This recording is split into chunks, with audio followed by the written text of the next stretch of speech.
क्या है ना संजीव जी, हमारे पुराणों में और बहुत सारे ग्रंथों में जी, ऐसा लिखा है कि जब मृत्यु हो जाती है तो आत्मा को यमराज पकड़ के ले जाते हैं। 47 दिन की यात्रा कही गई जी, है ये। जी, 47 दिन। और जब वो वहां पहुंचती है आत्मा तब निर्णय होता है। और 84 लाख योनि की तरह 84 लाख नरक है। और अगर मैं अपने दर्शकों को इन नरकों के नाम बताऊं जो मेरे लिए भी याद करना कठिन था।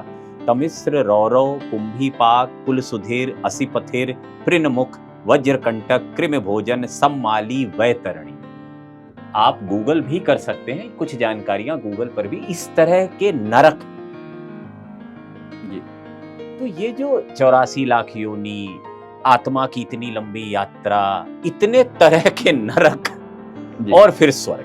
जी, ठीक है? ये जो पूरा कॉन्सेप्ट है, जी, ये मैं भी शायद बहुत सरल भाषा में किसी युवा को ना समझा पाऊं, लेकिन मैं आपसे अपेक्षा करूंगा आप समझा दें उसे। 2 बातें सब इसको पूरा स्टेप बाय स्टेप समझते हैं। हाँ। जैसे एक आत्मा शरीर छोड़ती है ना, जी। उसके 3 स्टेज हैं, हम्म। उसको अगले जन्म तक जाने का प्रोसेस करने से पहले, जी। है ना? एक, जब उसने शरीर छोड़ा, सिंपली जैसे आपने कॉलेज छोड़ा समझो, तो कॉलेज के कुछ समय तक आपकी यादें बनी रहती हैं उस जगह की, उन लोगों से अटैचमेंट रहती है, हाय हेलो देखो मैं जा रहा हूँ ऐसा-वैसा। तो ये आत्मा भी 13 दिन का एक टाइम पीरियड है, जी। जब आत्मा अपने परिजनों के आस-पास में घूमती है। ये सीधा-सीधा हमारे जो गरुड़ पुराण के पार्ट 2 में, यानी जो उसका जो सेकंड जो पार्ट है, जो उत्तराखंड में दिखा हुआ पार्ट, उसका उस यात्रा का पहला चरण जो होता है ना, वो होता है यहाँ से एग्जिट करना। आत्मा यहाँ से जाती है तो आसपास में घूमती है, कुछ समय तक अपने परिजनों के आसपास रहती है कि मेरे जाने के बाद इनको क्या असर हो रहा है, हाउ दे आर फीलिंग। कभी-कभी बहुत पॉजिटिव और कभी-कभी बहुत खराब होता है ये। कभी-कभी ऐसा भी होता है कि आत्मा जाना ही मना कैंसिल कर देती है कि भाई मेरा तो यहीं पे देखो, इतना मुझे याद कर रहे हैं, मैं तो नहीं जाती।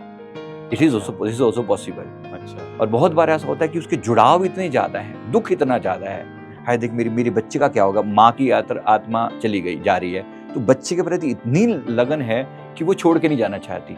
तो बहुत बार ये 13 दिन का जो टाइम पीरियड है ना, ये एक्सटेंड कर दिया जाता है बेस्ड ऑन द इमोशंस। ये प्रेत है, ये इसी को प्रेत योनि बोलते हैं। ये जो प्रेत योनि है, दिस इज व्हाट प्रेत योनि इज।